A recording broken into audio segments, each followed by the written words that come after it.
Panduit offers solutions that meet the TIA-1005-A M.I.C.E guidelines for the factory floor, work area, or automation island. Environmental classifications and ratings based on mechanical, ingress, climatic, chemical, and electromagnetic attributes provide a method of categorizing the environmental classes required for each of the industrial areas.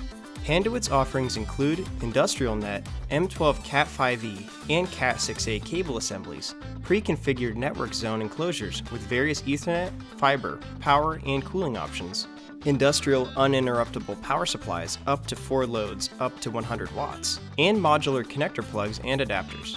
Panduit offers detailed ratings for each attribute, allowing industrial physical infrastructure designers to identify the correct solution based on the target environment. Designing for the manufacturing environment requires an intimate knowledge of these areas to ensure the infrastructure supports the different environments found on the plant floor. Considerations such as shock and vibration, handling of water or dust, temperature, washdown areas, exposure to acids or oil mixtures, and electromagnetic noise must be taken into account when selecting solutions to support these harsh environments, and are rated as 1 equals low, 2 equals medium, and 3 equals high.